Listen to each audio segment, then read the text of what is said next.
You ready, Jason? We're ready. It's 6:30, so I'm going to go on and call this meeting of the Hendersonville Planning Commission to order. We'll start off with an opening prayer, and we'll ask for Commissioner Altizer if you'll lead us. Everybody, please bow, please. Dear Lord, thank you so very much for all that you've done for us. Thank you for this community. Please bless us, Lord, tonight and help guide us to make the right decisions for our community. Lord, bless us and watch over us, protect us, and thank you for all that you've done for us, Lord. In all this we pray in Jesus' name. Amen. Miss Berry, will you call the roll, please? Altizer, Here. Coker, Here. Tevitt, Here. Longmire, Peterson, Silkwood, and Slattery. I believe she's absent tonight. Absent tonight. Thank you. We have 8 members here and 1 absent. I believe she'll be absent next month. I think she had a work conflict in these next couple of months. But with that, we'll go and kind of get started with the public hearing that we have scheduled. This is a request by Tommy Connor to amend the enclave at Anderson Lane final development plan. And I believe we have 3 speakers signed up for this. I'm going to just actually call your address and you come up one by one and introduce yourself and just address the committee then. But will the speaker at 120 Legends Drive please step forward and introduce yourself?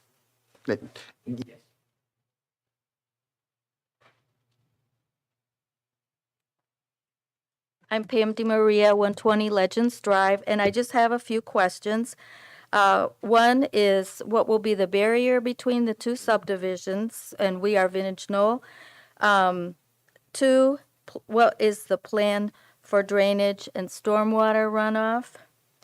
3, is there a way to encourage people, if they're coming out of the development down the road to Legends Drive, to get them to go left toward Anderson Lane instead of using our subdivision, maybe curving the road a little bit to the left toward Anderson? And question number 4, I live right next to the little old homestead cemetery, so my land is really close to where the road's going to run between the cemetery and Vintage Knoll. So my question is, would the developer be planning, or could they plan to put some kind of sound barrier fence there, or a barrier that would block the sound a bit? And there's also a monarch butterfly way station right next to where the road is going to run to Legends Drive. The monarchs are not currently endangered species, but they're a candidate. So our way station is in the common area, and it's like a stopping place for monarchs when they're migrating back and forth. So those are my 4 questions. And how will that work? Will they answer during the time of the meeting?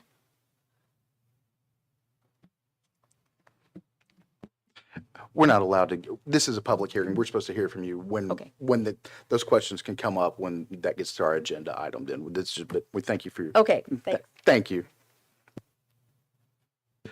The speaker from 121 Legends Drive, would you please step forward and introduce yourself? And Hey, I reside just in front of her residence, and my questions are almost the same what she expressed.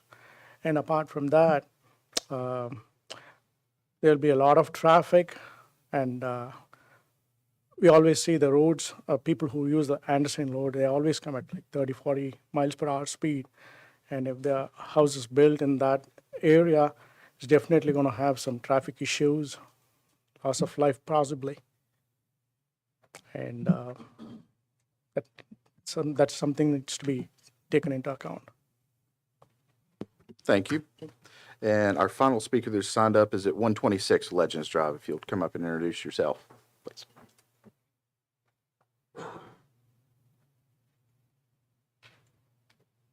Sorry, Pam signed me in. It's actually 128 Legends Drive, but it's Stephen Atkins. Oh. My question is about the cemetery, the Stark Family Cemetery. There used to be a fence around it, and I know it's before the Tommy Connor people bought this. But the people that owned it before, they started mowing around it. They knocked over headstones. That cemetery's been there for 200 years. Some of those headstones go back to 1750s, 1760s. And the Vintage Knolls neighborhood sits on the old Stark family farm. It's the Stark family cemetery that's there. There's still people that come that are descendants of the Stark family that still come to that cemetery to see the cemetery. So how will we get a 2-lane road through there and actually give the family access to the cemetery and make sure that there is grounds taken care of, I guess, on the cemetery property? That's it. Thank you. Are there any more speakers signed up for this public hearing? Anybody that didn't get a chance to sign in that would want to speak? Seeing none and hearing none, I'm going to declare this public hearing closed then. And just kind of reiterate, I know sometimes it get a little bit confusing. This is the public's time to speak on that. It's not our time to answer questions on that, but when it comes up on the agenda, that gives us food for thought to ask the presenter then on that, and they may even frankly want to address themselves without our prompting on that, but that's just kind of explanation of how that works then. But thank you all for being here tonight. We'll move on to the next item on the agenda then. Do we have any requests for information or assistance from any of the commissioners this evening? Seeing none, do we have any additions to the agenda from anybody? Seeing none there, we will now move on to approval of the minutes from our last meeting. They should be in your packet. Has everybody gotten the chance to look over them? Is there any questions, comments, or concerns? Move to accept.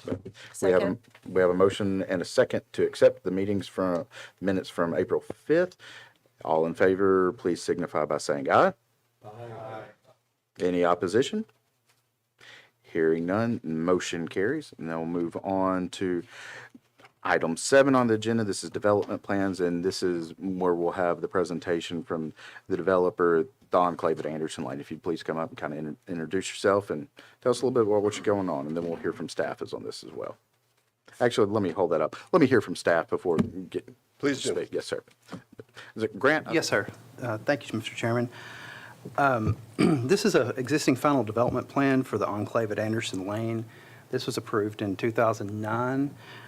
We had a couple of years ago, a developer proposed a change that added some density. That they ended up withdrawing that request, and so essentially, I think the new owners has said that they would like to follow the existing approved final development plan for this, and however, the only thing that they wanted to change, and this is part of the FDP amendment, is the existing elevations that are approved here, that are part of that 2009 approval. And essentially what they're wanting to do is change the single-story limitation on that development plan to include a 2-story home. We do looking at the elevations, they do look much improved from what was initially approved with that in 2009. And essentially this is just a minor FDP amendment request, and it would follow the 2009 approval, which is a vested right approval. So they can follow that existing layout and plan that was approved in 2009. There would be some things at the preliminary plat stage and construction plan stage that we would look at, but essentially, as long as they follow that approved plan, they vested rights to that. So.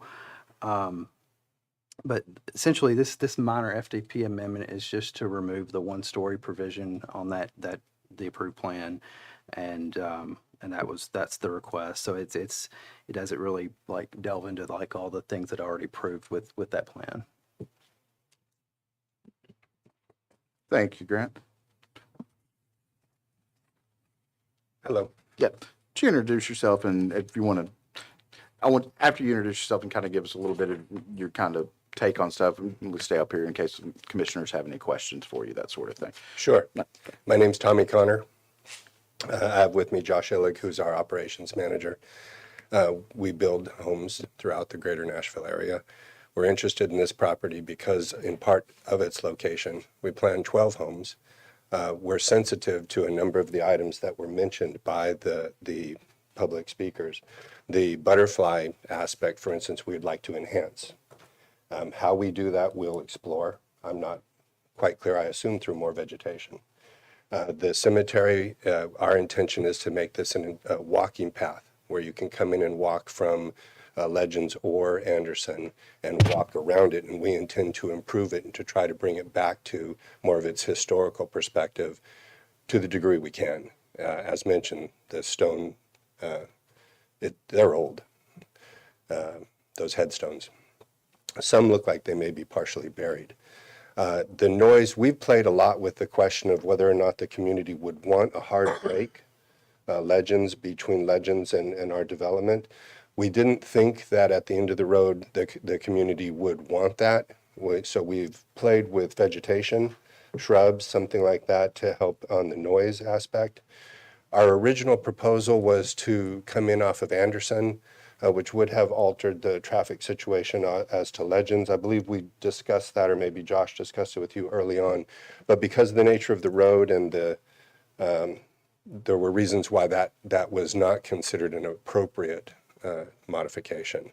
So we're open to working through community issues. In terms of traffic in general, 12 homes, maybe that adds 24 cars. Legends itself has hundreds of homes. I think the noise is going to go in the other direction. But I don't think that's inappropriate. I think the entire planned development is consistent with the general plan, any of your local standards, and will improve the area as well as the property values. Thank you. Questions, comments from any of the commissioners? See, Grant, you're lit up. Did you have anything that you wanted to add to that? So I think it was lit up from before. I never Okay. did No shut it off. Thank problem. you. Commissioner Peterson? Thank you. Grant, can we get these improvements from the developer in writing? At this point, with where this stands with the development, it's not something that we can require with this specific change that's requested. However, if the developer would like to add those, they certainly can. That's at their. It would probably be more appropriate at the preliminary plat stage to look at those, but given the nature of the amendment request, but yes, I think that would be something that they could add if they wish to do that to try to work with the neighbors. Oh, okay. So maybe something with the final site plan, is that when that would be approved? Yeah, this is a approved final development plan, and then they're asking for a minor amendment from the 1-story to the 2-story. Okay. And then the next thing that would happen is they would submit for a preliminary plat. And at that point, then a lot of these different things would be addressed at that point. Then, since there's going to be a roadway constructed, there'd be construction plans. And then that's when we get into a lot of stuff on the construction plans. Then, after the construction plans are done by city staff, then they can submit their final plat, and then that'll come back before the planning commission. And then a lot of the things that end up on the preliminary plat and come up in the construction plans, then those will be, a lot of those will be reflective in the final plat. So I think all the things that were discussed with what already is approved on the final development plan, I think it's sensitive to, other than the butterfly thing.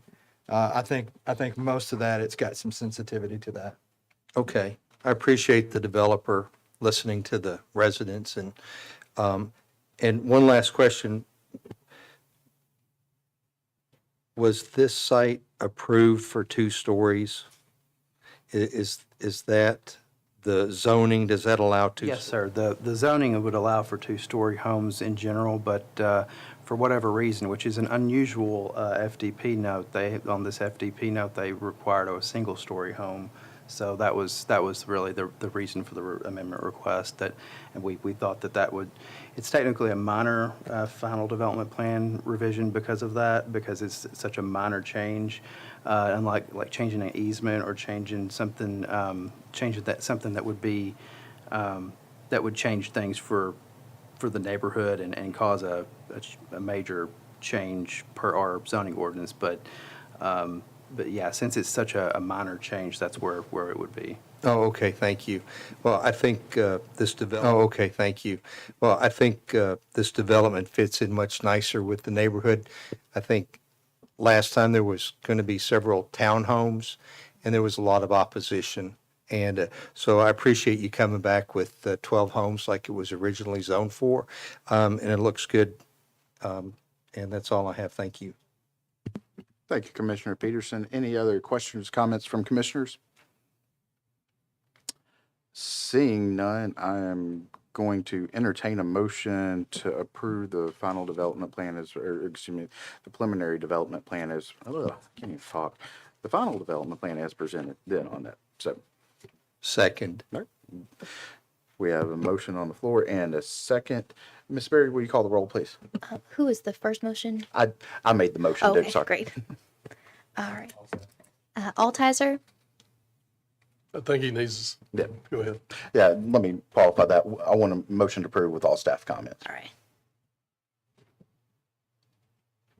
Okay. Altizer, Yes. Evans, Hardwick, Yes. Hasty, Yes. Longmire, Yes. Peterson, Silkwood, and Coker. Yes. All right, that's all 8. Thank you.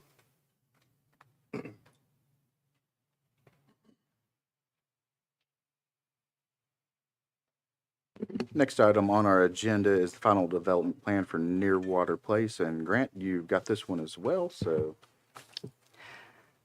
Thank you, Mr. Chairman.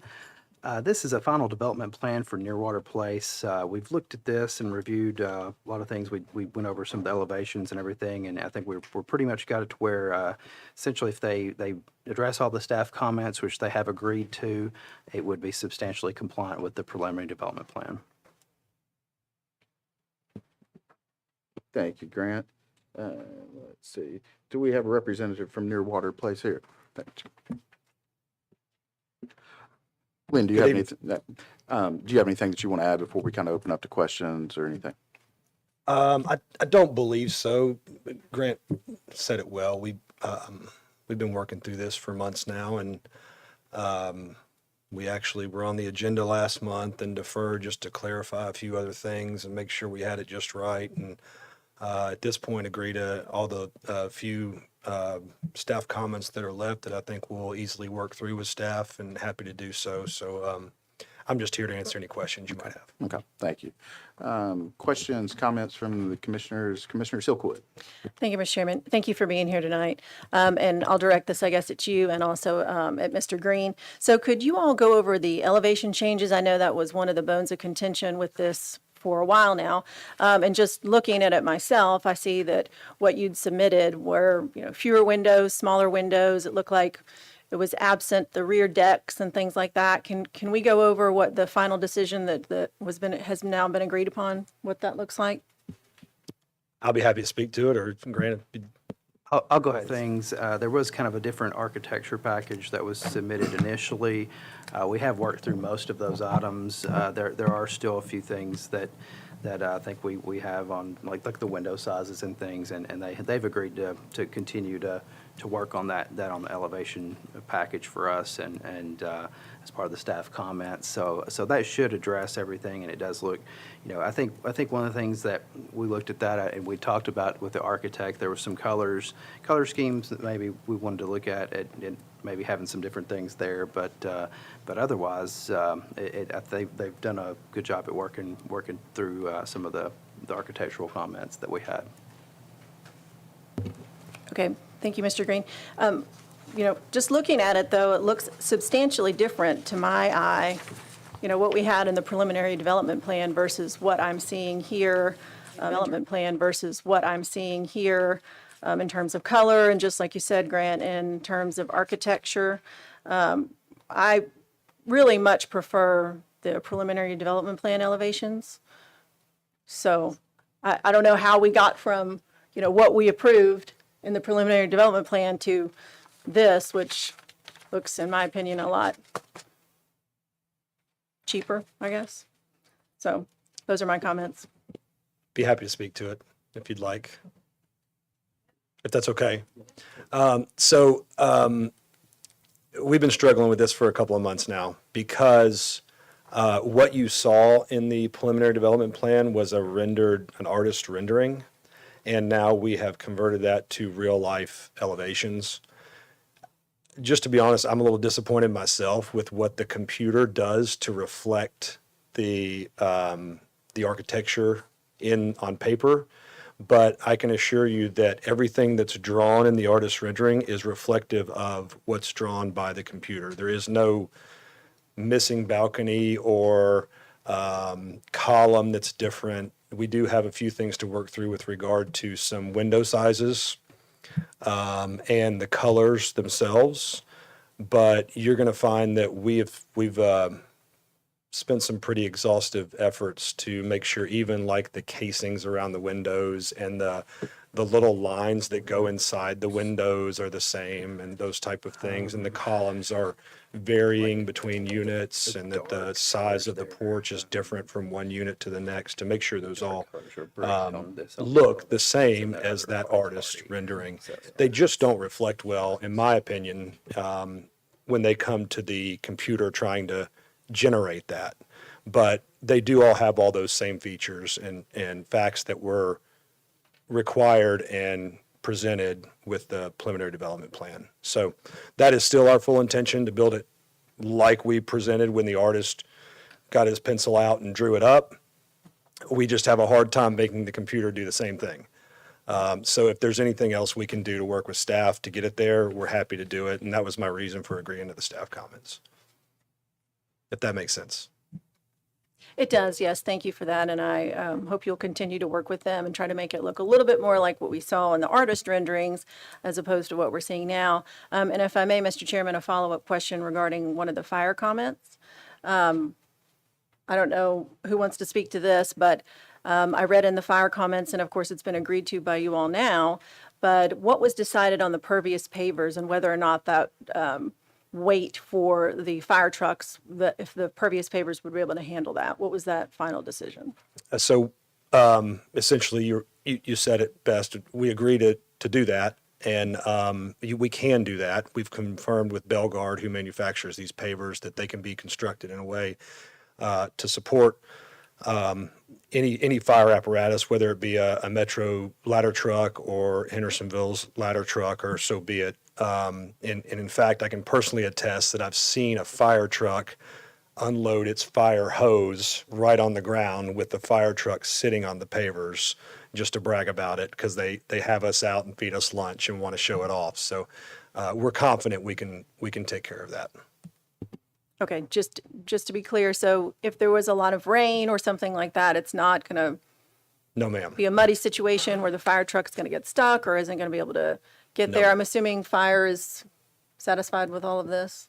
Okay. All right, thank you. Commissioner Hasty. What size is the dumpster? Stump me on that one. I hadn't got there yet. We would size the dumpster based on what we'll probably use one of the typical dumpster service It's not companies. a compactor? No, sir. It's not a compactor. Uh, So I we'll remember use whatever they tell us is going to be You know, the adequate. normal dumpster you see around, I think the industry standard is one for about every 25.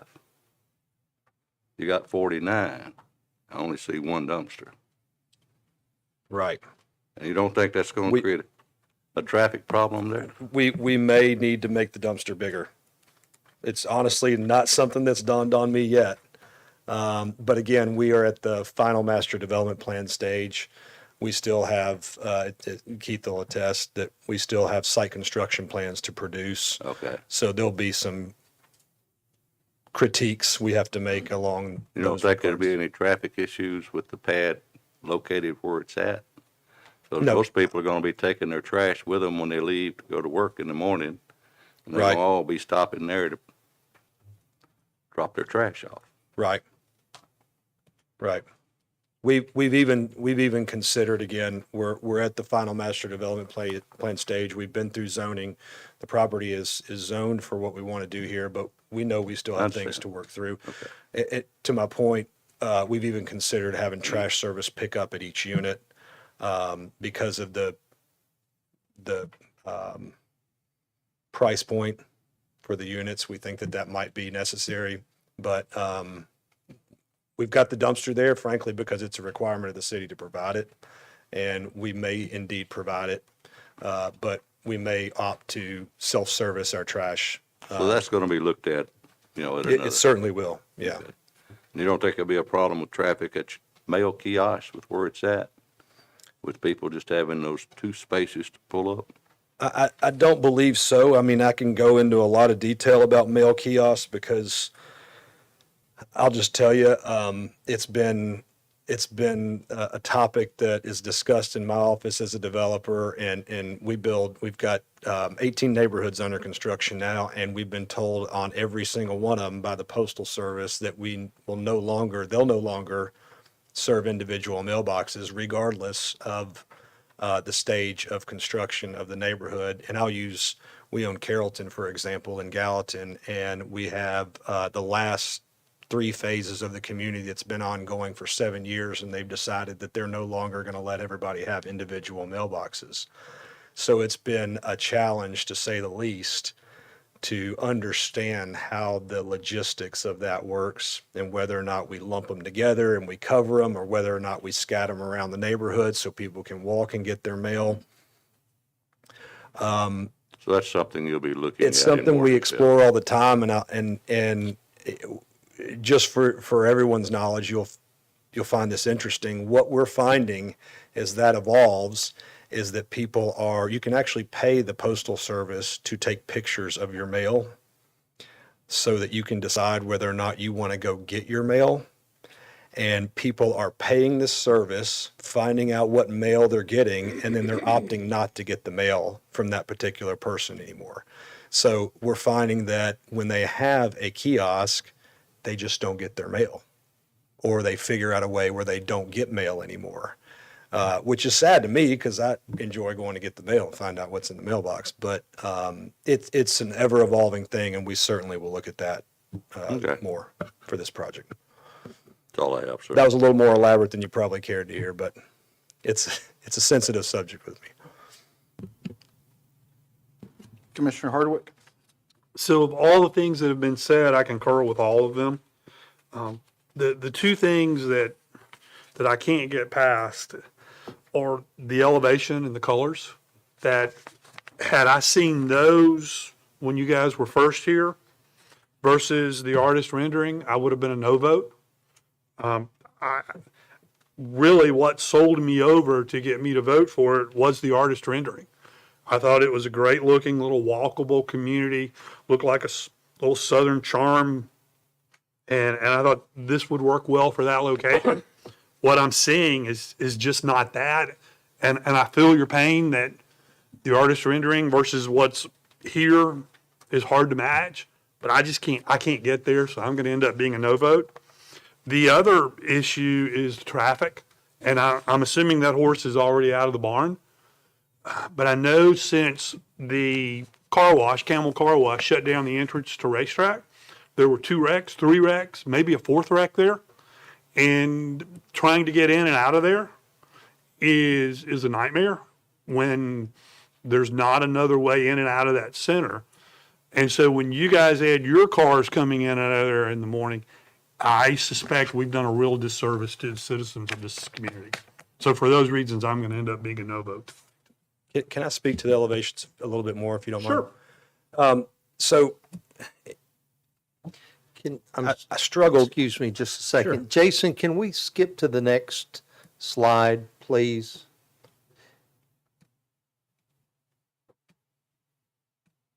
Yeah, that one.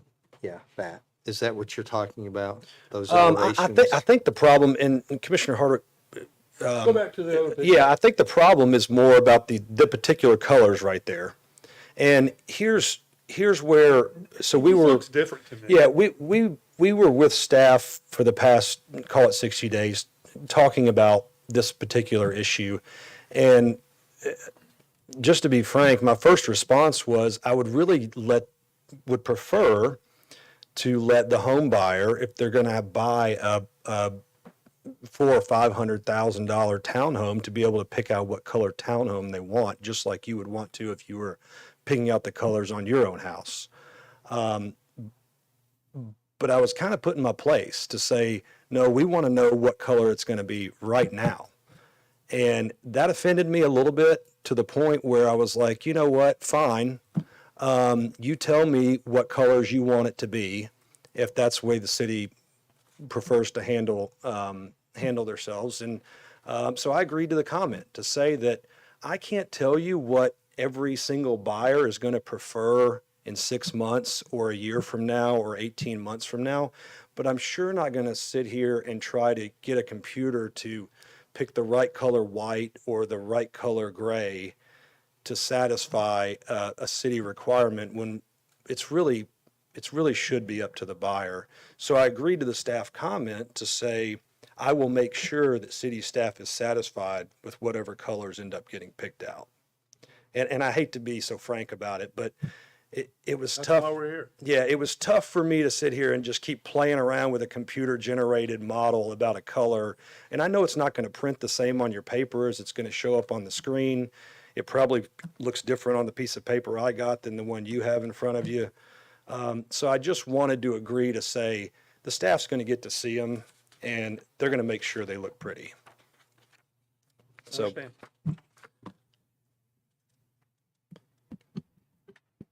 I can't speak much more to the traffic though. Oh, You know, hey, I understand. I mean, Yeah. it's what I do for a living, and it's a tough situation. it is. You really need to be able to buy that other lot, and unfortunately, due to trust situations, you can't.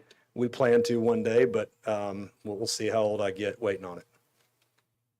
Commissioner Peterson, you were lit up first. Yeah, thank you. I just wanted to make sure that we're still having exterior brick and hardy siding, that there was a mention in here, lack of specification could leave it open to vinyl. Now, there's not going to be any vinyl on this. No, sir. No, the idea is that we agree to make sure we're specifying every little thing to make sure there's not going to be any vinyl. Okay. So yeah, we certainly will not have any vinyl siding of any sort. But I like your approach to these individuals being custom built, so to speak, for the owner's specifications, and not just a spec building. Right. And, hoping someone would buy it. I truly believe me and staff want these to have sort of the brownstone look, I guess is what we call it, to where you are going to have a unit that's going to have its individual character to it. It's just, we feel like that if someone's going to pay for that kind of thing, they should have a little bit of liberty in what it's going to look like, as long as I can stay in my lane with staff and they can be confident that they're going to get what was promised to them and what the zoning said it's going to be, which is that pretty picture that everybody's seen. Absolutely. I appreciate you working with staff on this. It's been tough, but they've been great, and honestly, and I think it's worked out for the best for all of us to sort out some of these things, sort out as much as we possibly could while we've been able to. Thank you. That's all I had.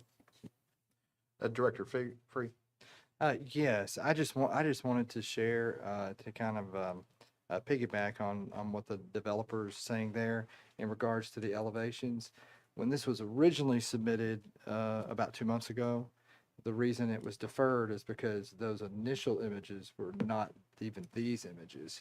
And so, so the developer working with the staff got us to where we are now. And as Grant has said, we're still not quite there. It's not quite lining up for me at this point. But if this is approved, if the planning commission does go ahead and recommend approval, this is still going to BOMA. This will be a recommendation to BOMA. But if this is approved and it's kind of on staff's table taking a look at it, unless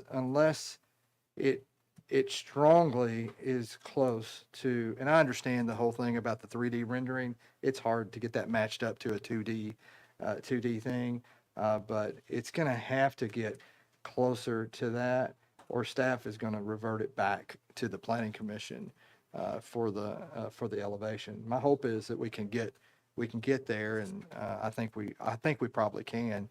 But if we didn't, I just kind of wanted to share with the staff that share with the planning commission that the staff would have no problem referring it back to the planning commission, because through this is one of those things sometimes as we deal, for example, the enclave that we dealt with earlier, that was way back in 2009. That predates most everybody here that had anything to do with that. But this one, this is fresh. This is in the last year. I think we've all kind of experienced that process and looked at those images and kind of had in our mind, plus what the images, how it was approved on the preliminary development plan, kind of what that would look like and what it would feel like. And those images are really a part of the approval process. And if you can't get get at least somewhat equal or better than that, then that's a part of the process. And the decision is made on a lot of these visual things on kind of how you picture that to be. I think I guess that's all I wanted to share on that, but I just kind of want to share from the staff standpoint on looking at these things. If you guys approve a site plan or a final development plan and the applicant can't get the image squared up with staff, we have no problem bringing it back to the planning commission because we understand how important that is.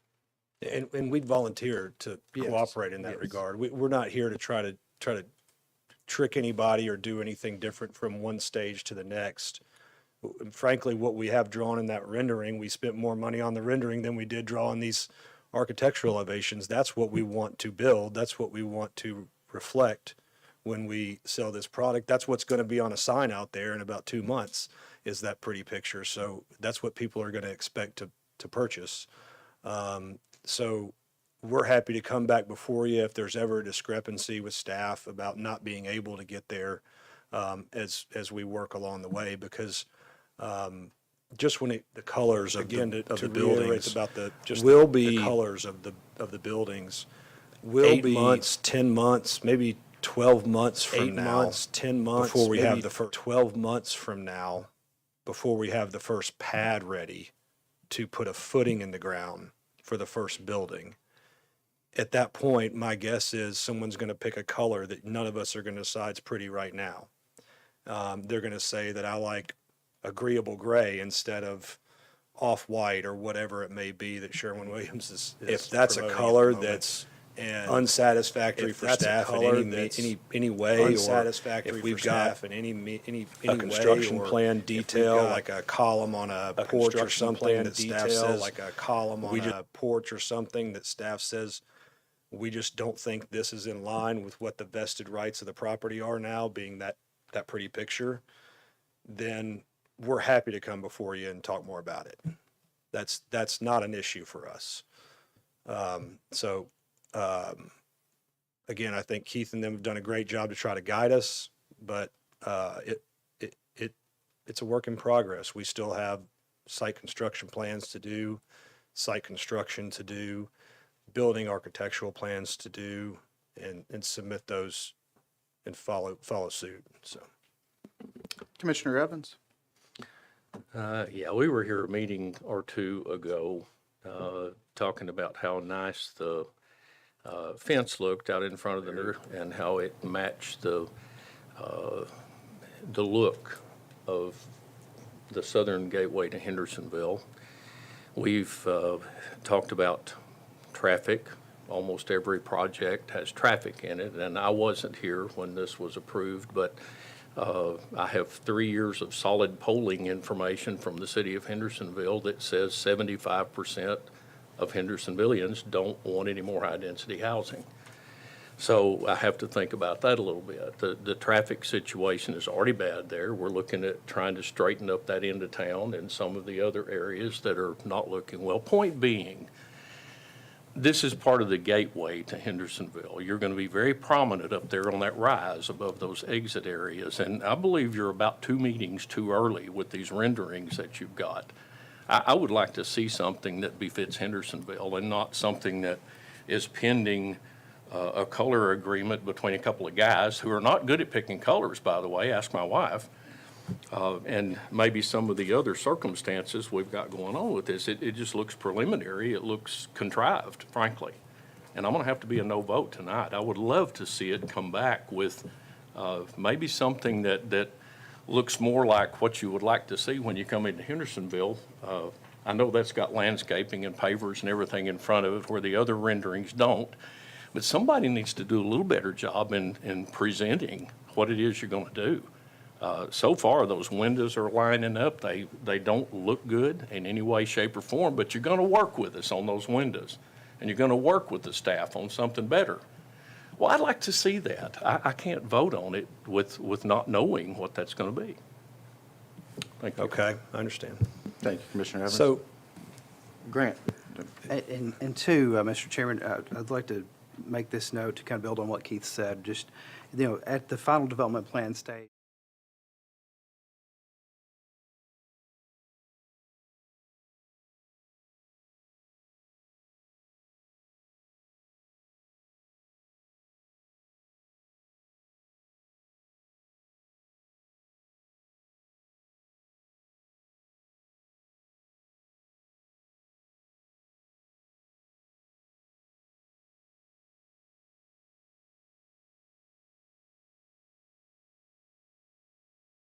things, even the dormers. There were several things that we've looked at from the initial submittal, and then where we are now, that are better architecturally, that do match closer to what the PDP showed on that. But it is the appropriate time for you guys to kind of weigh in on what your all's thoughts are on those things. So thank you all. thank you, Grant. and if I may say one more thing, and I'll stop. I am happy to come before you again. We don't have to make a vote tonight. There's no rush to this project. I already own the property. There's no rush to this project. I already own the property. So if I can come back before you in a month or 2 months or whenever it need be, happy to do so. I'd love to be able to reach out to you individually or in some form or fashion, decide what it is that I could do. I can, in my mind, it tells me I need to strip these colors off and make it all white again, because that's what was approved at the zoning. And I'm happy to do that. But I've got a staff telling me that they all need to be different and they all need to have different colors. So I have a vested right to develop the property as it's been zoned now by BOMA. Based on that rendering. I'm really trying to fit in that box, I promise you. So if you'll give me the opportunity to come back before you, I'll reach back out to staff, and if there's some form of fashion I can get individual input from any of you and all of you, I'd love it. And maybe we try this again in 30 days or 60 days and see if we can get closer. Before we get to that, Commissioner Longmire. Yes, I've kind of been, want to speak, okay, that's been answered. But let me ask you something. What is the blue that signify? Not just glass. I think the blue on the windows, Yeah, I think it's just reflective of where a window is, to make it clear where a window is all that's intended to do. okay. Now, the other thing is that at some point, something was said about people buying this might want to choose their colors. I mean, I know it's been a long time since I ran into this, but it used to be that you could have, say, a color combination of 6 or 8 different color combinations, and the person buying would buy one of those, and it couldn't be next door to one just like it, and it, there was some rules about it. Right. And then the development usually turned out pretty good. But I kind of don't have that feeling about what's been said tonight. We have those rules, and those rules have been sent to staff. There's restrictive covenants that we've already drafted for the property to make sure that we call it the monotony rule. To make sure Yeah. that it's to make sure we call it the monotony rule. Yeah, right. It's to make sure that things aren't. We self-impose restrictions Right. like that. It's also we self-impose restrictions like that. It's also speaks to things like you have to pull your trash can in at night, and you can't have a boat sitting out in your driveway, and whatever else. You can't go cutting down the landscaping because we maintain all the landscaping, those type of things. But it does address the monotony of the buildings, just to be sure if I were to get hit by a bus halfway through the development, that somebody else can't pick it up and decide to make every building the same color or the same style or what have you. Okay. So those have been submitted and reviewed by your staff.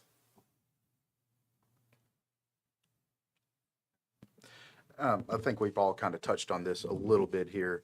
I'll be honest with you, one to look like the initial renderings we saw. Based on the renderings we saw, I never thought that there was going to be a choice of color. I thought it was going to be a Henry Ford thing where everybody could choose any color they want as long as it was white. That was the presentation. It's a little opposite of what he said, but it's the same theory on that. That was the presentation I got. And then also, frankly, it gave the look that, even though this was never specified, I know that you're allowed to use hardy board theirs, it gave the look of an all-brick building, too, on this. This picture that's painted here is an all-white brick building, which is very, very different than what we're seeing right there.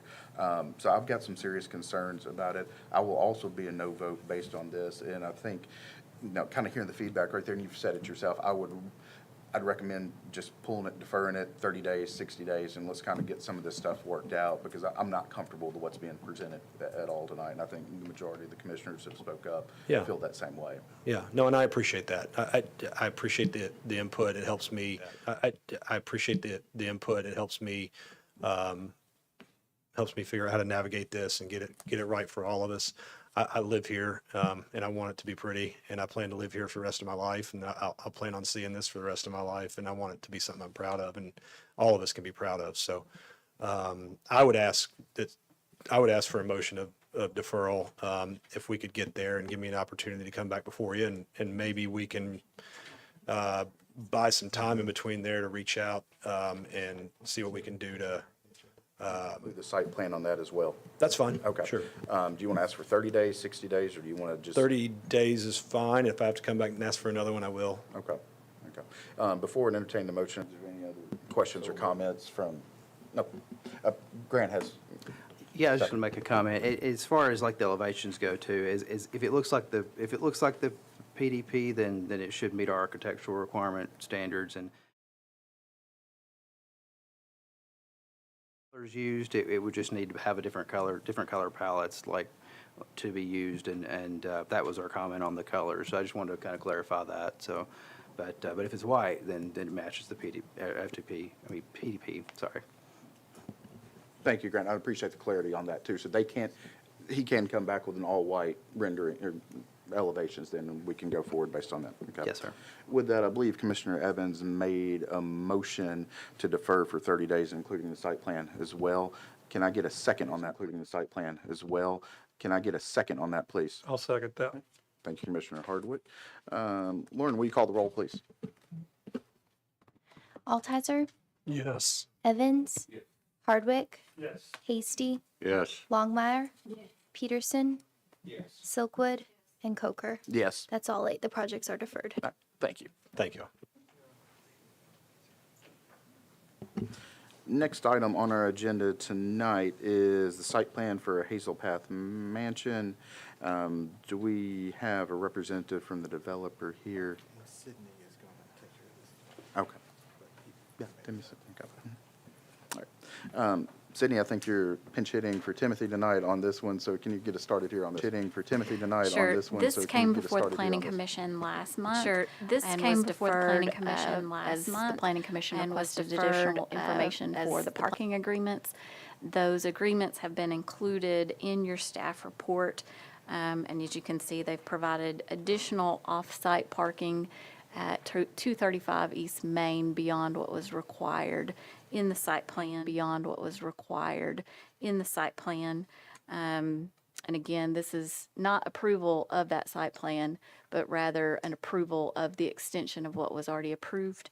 And the applicant's representative is here if you have any questions. Just come up and. Good evening, folks. Yeah. Marty Cook. I'm here on behalf of the owner. I was involved when the initial application was made and approved back in 2019. And being that it was on the consent agenda last month, we did not have a representative here, so I apologize for that. But since it was pulled off, we've worked with staff and have updated the parking agreements to bring them to current date. I've also talked back in 2019. I worked very closely with John Bradley to develop those parking agreements. Talked with him last week to make sure he was still comfortable with them and comfortable with the extensions that we've made to bring them to current date, and he is. But happy to answer any other questions that you might have. Questions, comments from commissioners? Commissioner Evans? I'd like to reiterate one more time, Marty, so that you can let somebody know. My office is at 111, and we get all the parking overflow from Hazel Pass. So would y'all put us on the list as warning us when these things are going to happen? Sure. I'd like to be prepared. Thank you. Commissioner Hardwick? My question is really more for Mr. Free. If, for whatever reason, the leases were terminated or not renewed at the end of the term, what would happen? Would they lose their ability to host events? Yeah. Yeah, I believe the parking agreements and the somewhat long-term leases that they have to be intact, especially at the point at which they get their building permits. And then when they get their use and occupancy, for us to kind of validate that those are still ongoing. If at such time, let's just say 8 years from now, when they're supposed to be intact, something happens and they're discontinued for some reason, and then we find out about that because there probably would be parking problems. And at that time, then probably, well, it would be, their use and occupancy would be revoked for that activity, and they would have to come back before the Planning Commission to get a new agreement with that. But if they keep the agreement up and 10 years from now, if they extend it another 10 years, then everything will be fine. But if use is continuing, never goes away, and that use is continuing, made aware of it, because there'll probably be problems that are going to be brought to our attention. So which leads me to Mr. Cook. Is there a way to add a clause that if the lease were to terminate, whether by default or just expire, that the city could be notified? I don't know why not. I don't know where we. I think you could add that to it. I read through the leases today, and it is pretty easy to terminate that lease. Yeah. And then actually, if it terminates, I mean, we would hope it wouldn't, but if it does, it's really something that'll be on the Hazel Path Event Center that'll have to stop utilizing that facility for those events because that parking is tied to allowing those events. And for what it's worth, the owner has been in negotiations for several years to purchase the vacant lot next to this for parking. That's one reason he hasn't built it yet. So that is certainly the long-term goal. And plan is for that to be on site, but that hasn't been secured yet, and that's why this is kind of a plan B. I think we all thought that was going to happen. But he's been trying. I understand. Commissioner Evans? Yeah, it's that I tried to just couldn't get it done, but I realize that. But it's not going to matter if those off-site parking leases terminate because people are going to park as close to the mansion as they can get. I've watched it for about 20 years. I've been there. So that's what's going to happen. And hopefully you can get that other lot and put some the people that want to come there.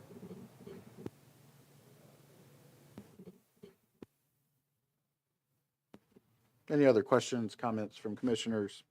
Seeing none, I will entertain a motion to approve.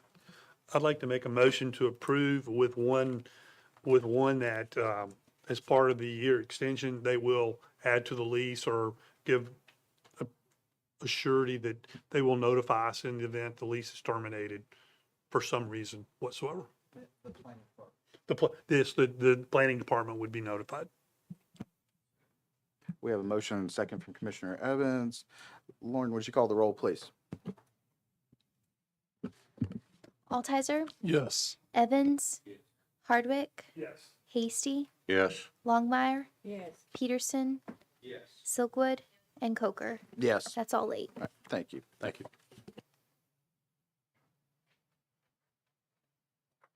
Next on our agenda tonight is grant on this one as well? And do we have a representative from the developer here on this one? I'm also here on this one.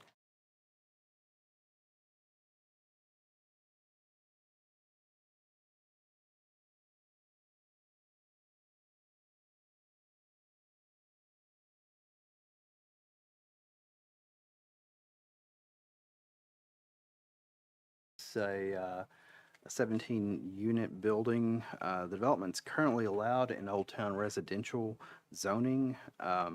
And your all's places there with some of the elevations. They initially wanted to go with a 3-story building.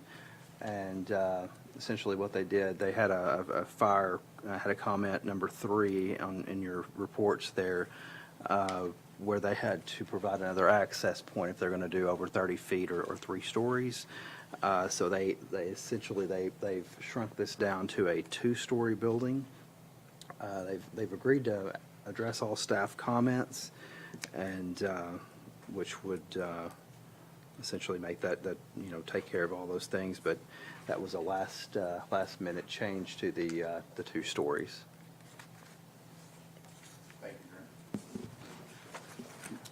Marty, do you have anything that you want to add? Or? I was just going to make a little introduction and introduce Mr. Morrell. Thank you, Grant. As Mr. Green said, this is a by right application. The current zoning is in place for this project. The applicant has worked very hard with staff over the last few months to get this to a point that staff was satisfied with it, even with these last minute changes, to make sure that all staff comments were agreed upon, and staff comments have been agreed upon by the applicant at this time. And I want to introduce C.J. Morrell, who can address any technical issues and questions y'all may have. Yes, and as he said, we've worked, had several meetings with staff to work through some of these issues on the plans. Happy to answer any questions you may have at this time. Commissioner Evans? I live over in that direction. I'm sorry I'm involved in too many things tonight, but how many houses are on that piece of property now? There's just one house. And how many residences will we have after you build the apartments? It will, 17 units. 17 units. So at least 17 cars and at least 7 trips per day for each car. And therein lies the problem with Old Town residential and the zoning we've been talking about. We are swiftly overcoming the infrastructure. Matter of fact, we've already gone beyond overcoming it. And I understand that we have that zoning there now, but I understand we've had that for a while and we've been talking about it for a while. We have to do something, or we're not going to be able to get out of there unless we want to ride a bicycle. It's difficult to get off that peninsula now. There are basically 2 ways, and you're right in the middle of both of them. So just want to make that comment, and I would like for us to look at something more in that area. We can't continue to take one house away and put 17 to 27 or however many it is on there. Every time we do that, we go from 7 car trips a day to 7 times however many residents we have. So that's my comment, and I'm looking forward to doing something different. Questions, comments? Commissioner Silkwood? Yes, thank you, Mr. Chairman. So, quick question. I found it kind of interesting that they're 1-bedroom.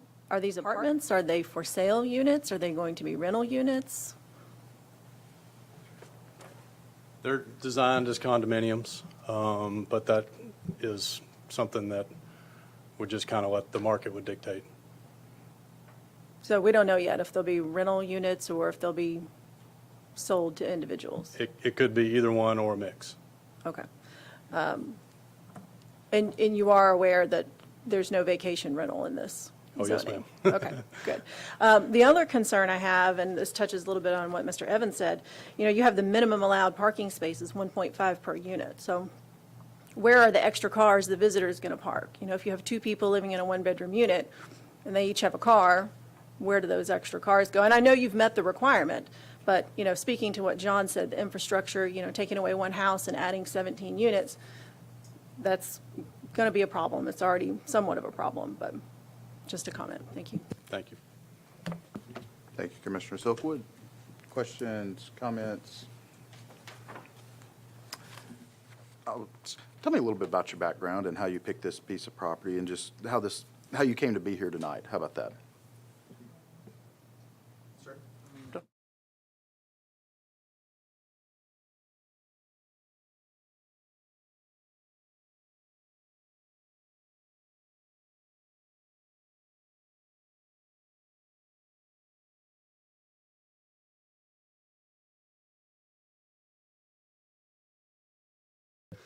Didn't have very much. Probably about 10 years ago, moved away.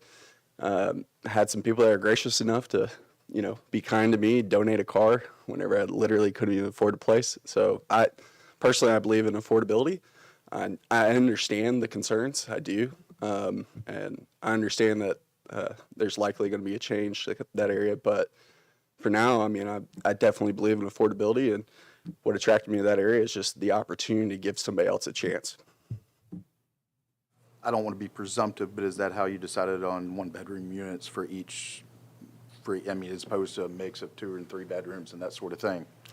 Yeah, I think we had an open idea early on, but just kind of given some of the constrictions and the parameters, working with staff, I think that's eventually where it led to. Do you own this property now, or do you have an option to purchase it, or where does things kind of stand in that? Yeah, Shovel Partners does own the property. Okay. Yes, sir. Okay. I'm going to echo the other concerns that have been here. We've been overrun by high density here in Hendersonville, and specifically this area of town. I understand that this is what the zoning allows for, that sort of thing. I wish that we could have something better there, though, just because we have overrun folks in this area of town with that. So that's my comment, and I'll hush now. So, Commissioner Hardwick. Can you talk a little bit about the overall design of the building? I drove through that neighborhood over the weekend. There's a lot of stuff, a lot of the old houses are being torn down and the new, more narrow, skinny type homes being built. And this just looks a little bit different than what we're seeing being built in that neighborhood. So I was just curious how you came up with the design and talk a little bit about that. Yeah, so, well, first off, I think planning staff has a lot of requirements for that area. For example, like 40% glazing on the first floor, 66% brick. So whenever you kind of combine those two elements, to some degree, it's kind of locking in your product. And so we really want to obviously produce a nice looking building. And I think planning staff did a great job designing those parameters to make sure you got a lot of glazing, a lot of brick. So yeah, that is very different than probably what's over there, but that's also, I think, the direction that planning staff wanted to go back when they established these ordinance. So when you started the project, were you thinking that it would be an indoor access with a hallway and you go in versus exterior access to the? Yeah, so or if was you that, actually, that planning directed you in that direction?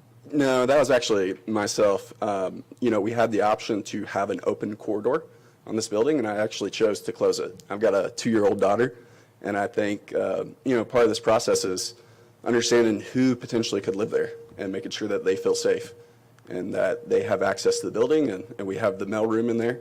So honestly, just trying to be thinking about who's going to live there. And if it's a single lady, I think that she would want some type of key card and the ability to go in the building, and just the people that live there have access to it. Okay. Grant. Thank you, sir. Thank you. I do want to kind of clarify something on the requirements. It is a zoning ordinance requirement for Old Town to have the glazing and the 66% brick for multifamily. That's something that's been in place for several years. So essentially, in looking at the design of the building, it's there's different types of ways to implement that with the architecture. But I think this is it does have a more contemporary look. However, it's, that there's several things that we look at on that's part of the zoning ordinance. And of course, that's all, things that we can look at. And it's essentially also for a 1-bedroom apartment, there's a 1.5 space requirement per bedroom. So essentially, there's, every other unit would require two spaces, but if it's a one-bedroom apartment, then it's only required to have 1.5.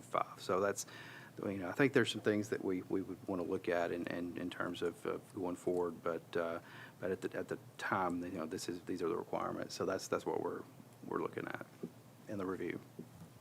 Thank you, Director Freed. Yes. Yeah, it is, it's Grant, echo what Grant was saying, is that the Old Town residential, which we are going to take a look at, and we'll discuss that here nearer to the end of the meeting. But it drives the design. So the vision for Old Town commercial, Old Town residential it kind of produces this kind of form and function of a building.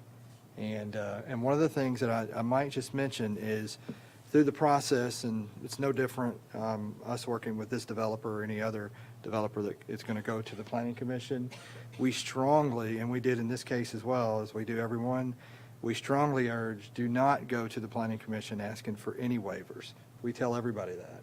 And in this particular one, they, tried to make sure that they met every minimum requirement so that they didn't have to ask for any waivers. But we do that in the process with every applicant.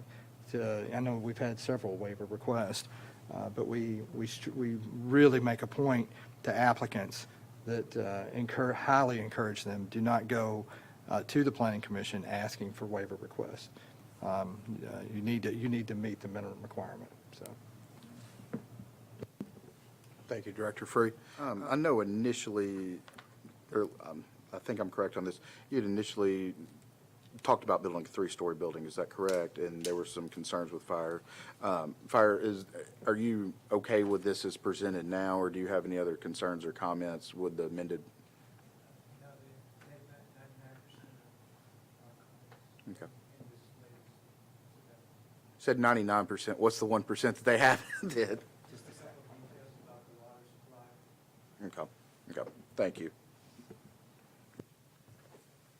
Any other questions or comments from commissioners? Seeing none, I will entertain a motion to approve. I'll make a motion to approve. Commissioner Hasty makes a motion to approve. With all staff comments? I'll second it. We have a motion and a second. Lauren, will you call the roll, please? Altizer, Yes. Evans, Hardwick,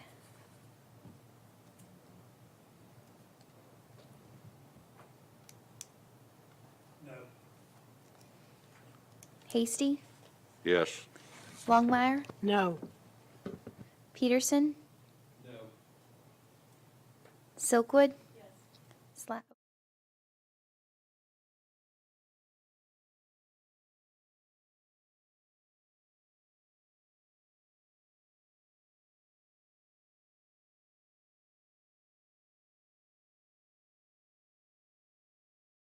Item on our agenda tonight, I'm actually going to skip around a little bit because we have some staff level projects and some staff level projects pending to go over, but I want to address item 11 first and then come back to those, if that's all right. So, Director Free, you have this one?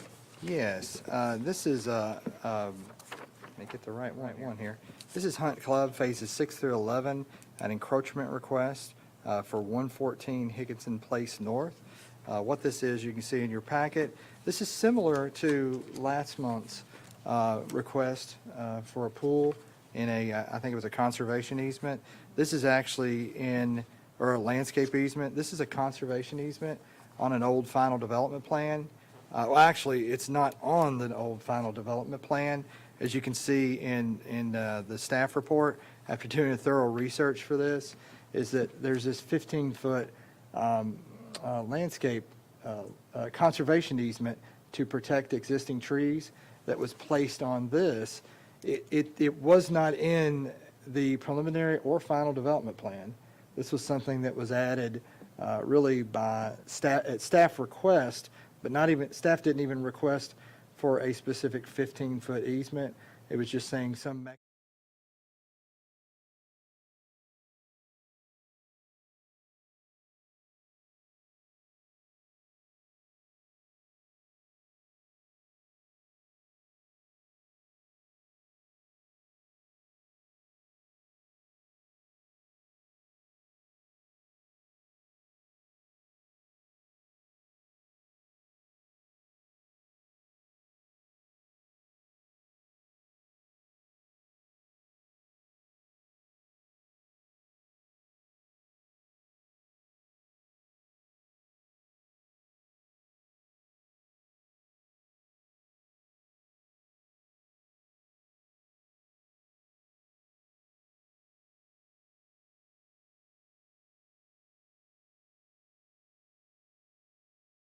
the homeowners are requesting from the planning commission to allow the encroachment into that easement.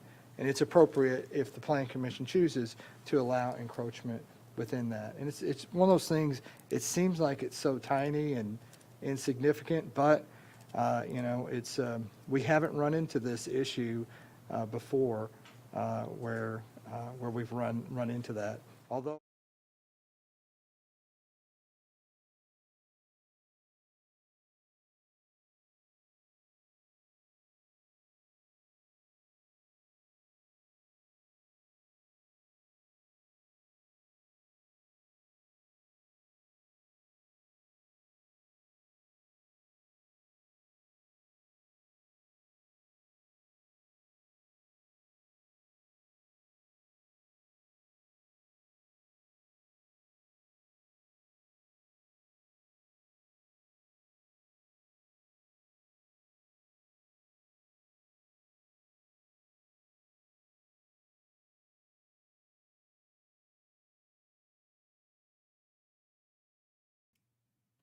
Yeah, I'm Mark Williams, the owner of the property, and Keith said it very well. And that's, I mean, I've been in the real estate business a little longer than I want to admit. And so I had checked all the plats. We put ourselves on the pool list a year and a half ago, you know, with the supply chain and all the rest of it. We're just now getting to where we can actually put the pool in. And I had checked on it, and I was told 5-foot PUDE, stay off of that, good to go. And then, of course, we checked right before the pool company came out a year and a half later.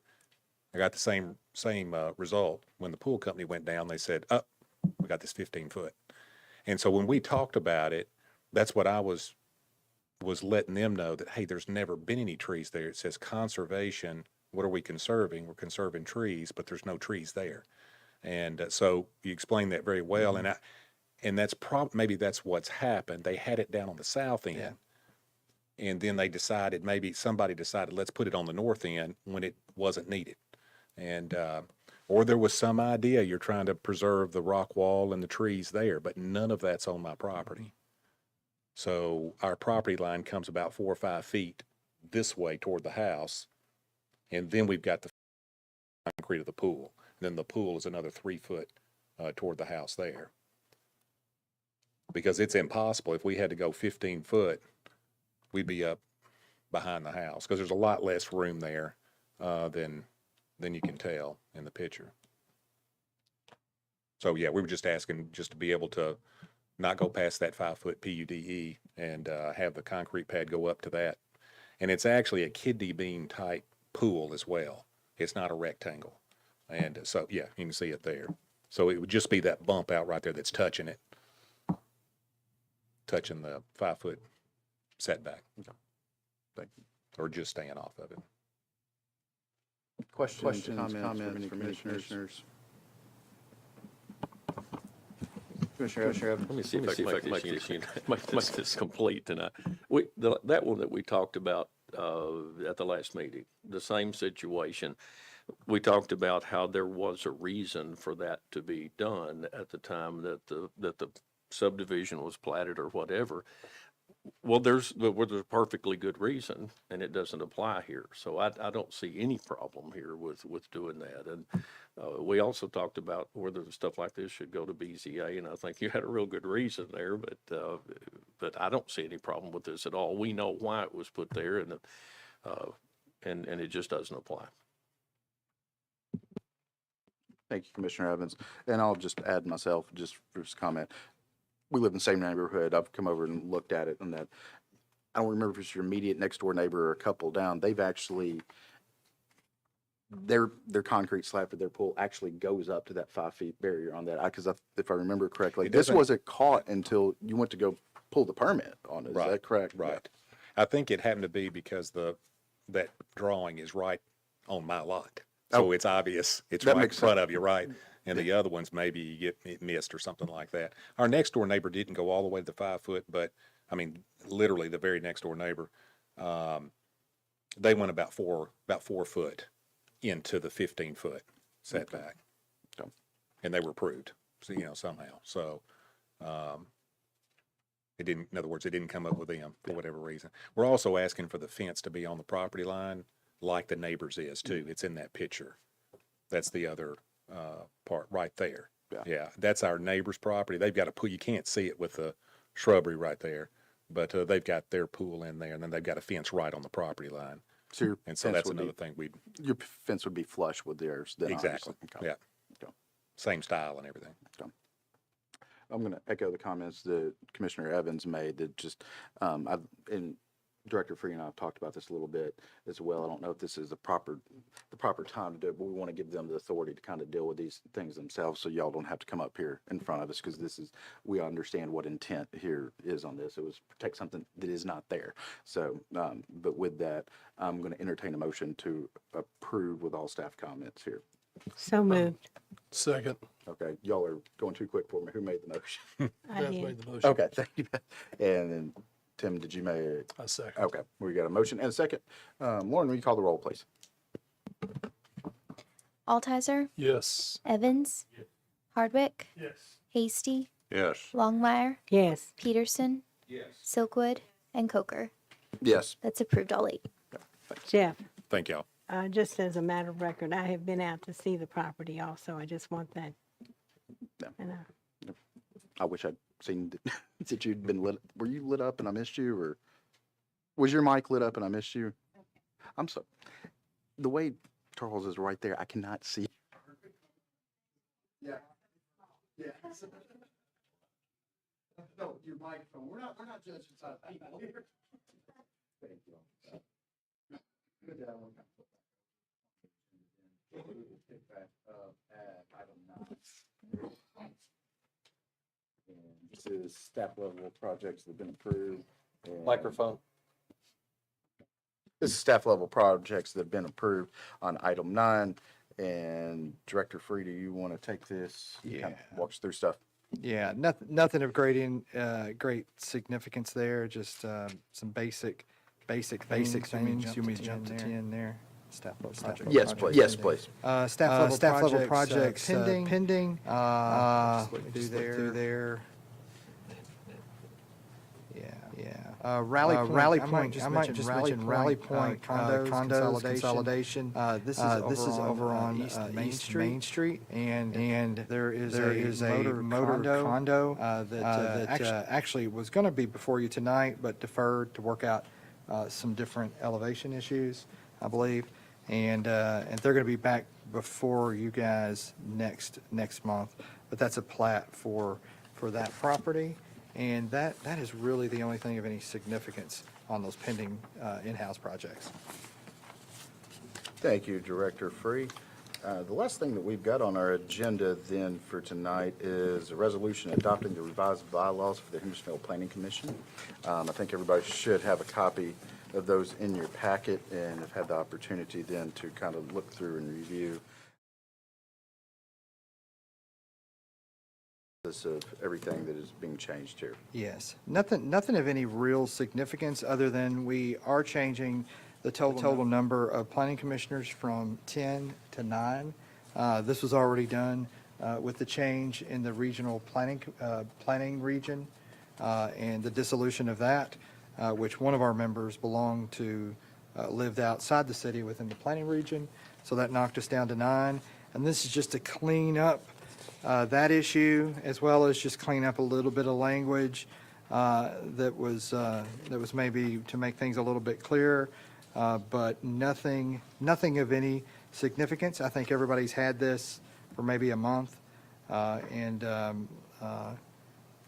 think that is about all that I have, Mr. Chairman. Thank you, Director Free. Questions, comments from commissioners on the bylaw revisions?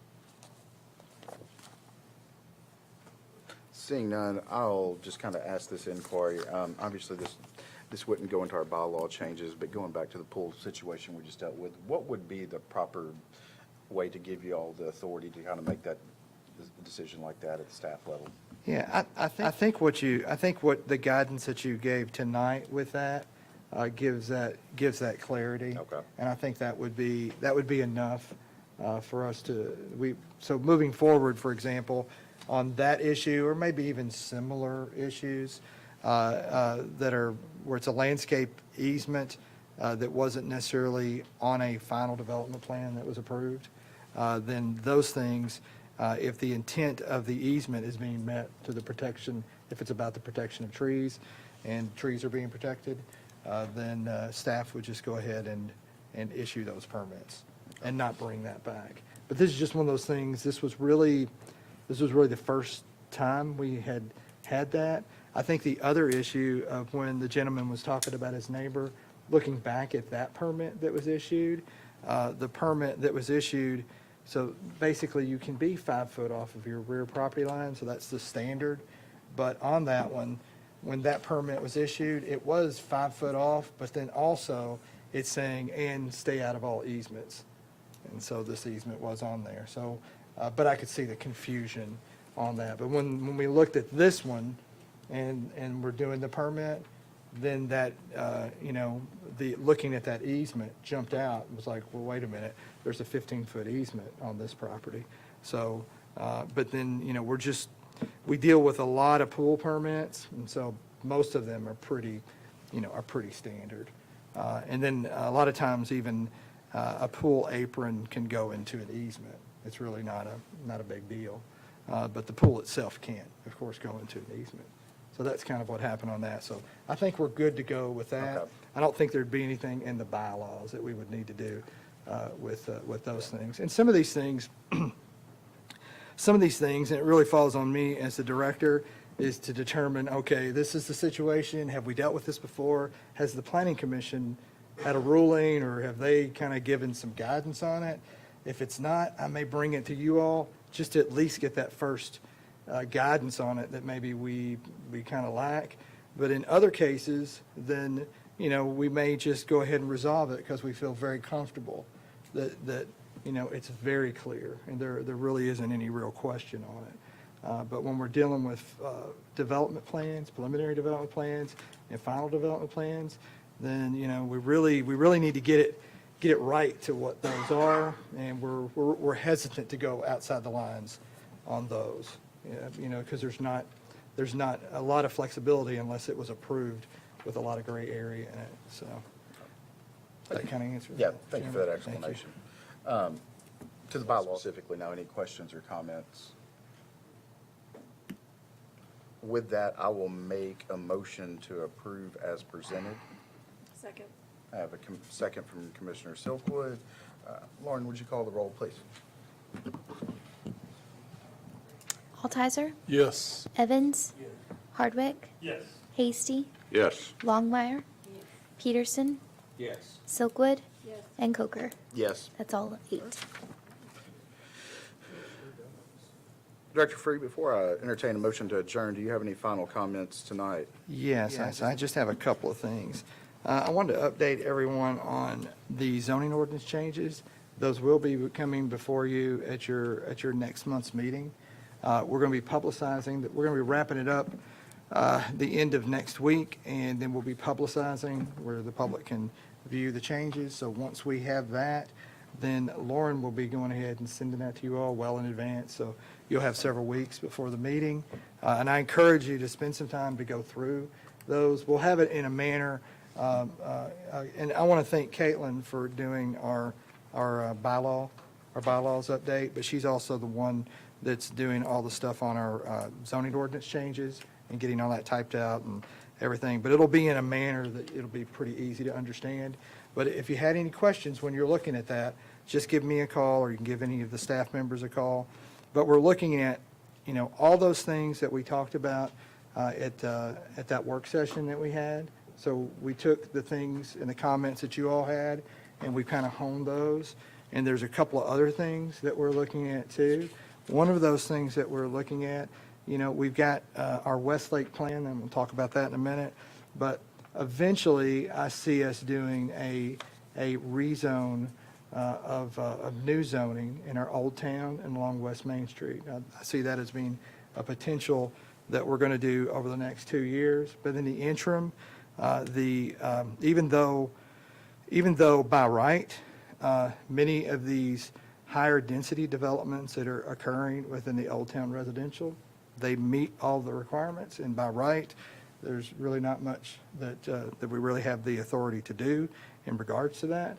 I think the level of the density is concerning to me.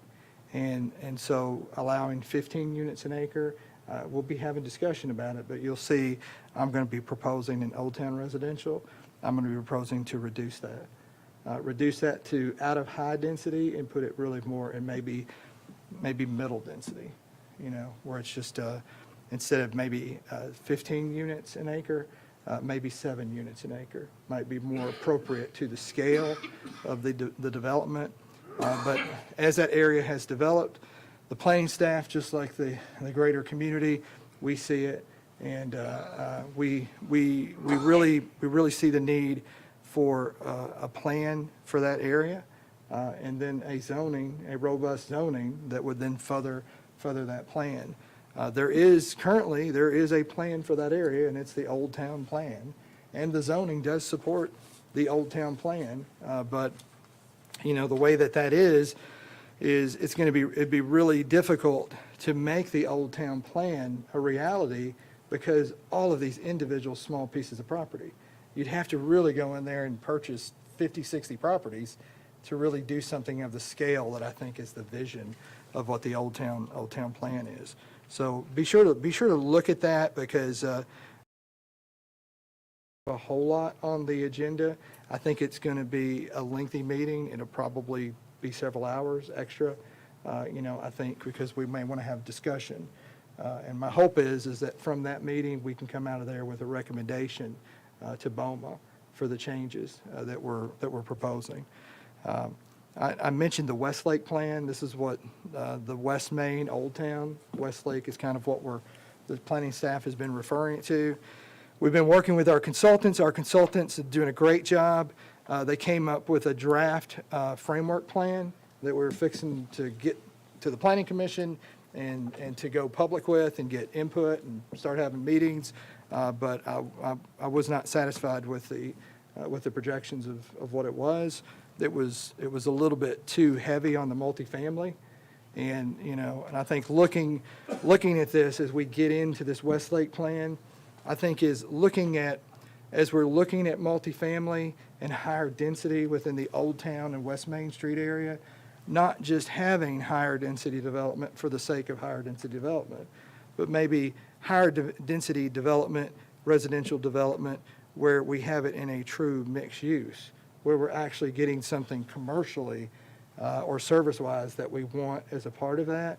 And then also, maybe looking at, it doesn't always have to be super large mixed use. It could be something on a smaller scale that might be more boutique, where it's not, it's not 110 units. Maybe it's 12 units or something like that with a couple of commercial things. So we're hopeful in the next couple of weeks we're going to have that framework plan, and we're going to start moving forward with that. So we're really excited about that. Another thing that we're really excited about is tomorrow is the last day for consultants to submit an RFQ for our Stop 30 future land use plan. Stop 30, there are a lot of development pressures. Something's going to happen on Stop 30. I don't feel like our existing future land use plan is fully looking at that area to get the best use out of it and get the best use from the city standpoint, infrastructure standpoint, and from revenue standpoint as well. So we really need to look at that. This will be different than this Westlake plan. The Planning Commission is going to be very involved in that because of the Stop 30 from the get-go, because this is really a future land use plan. So the Westlake is going to turn out to be probably a future land use plan with a whole bunch of other stuff. But this Stop 30, this is a pure future land use, just looking at what we want for the future out there within that area. So I'm excited to hopefully we can work with a consultant to get that moving forward. And that's everything that I had. And thank you very much for bearing with me on that. And I can answer any questions that anybody might have too, Mr. Chairman. Questions, comments from the commissioners? Commissioner Silkwood? Thank you. Thank you so much. I just wanted to say, Keith, Director Free, that I really appreciate your hard work and all the staff's hard work. You guys just put so much time and energy and effort into all of this, and you're so thoughtful about the way you go about everything, and just wanted to get on the record saying that. Thank you. Thank you. It's a great, as you can see, it's a great staff. It's great to work with the folks in the planning and our partners in Public Works and in Fire and in Codes Department as well. So we're really blessed to have a lot of coworkers that are just exceptional professionals, and most importantly, they're very good people. And they actually have a heart. They care about our community, and they care about what's going on right now, and they care about the future of the community. And they take all these different things that they do, and they take them very seriously, and try to get the best that we can for the future, because this is a great community. And for me personally, I live here. This is me and my wife, and this is my community. So it matters to me. I'm going to be here 15 years from now, so it matters to me what's going to happen. And the same with my staff. They're here long term, and they want what's best for this community. So, and it shows in the work that they do. I appreciate it, and thank you so much for generous. And I'd like to echo her comments about our staff. Absolutely. I spent my last 10 years at Metro, and I worked with the Metropolitan Planning staff. And let me tell you, this city is blessed. And if anybody's ever worked with the Metro Planning Commission, they know. I mean, and that was my job as the Public Works Development Director, to work with them regularly.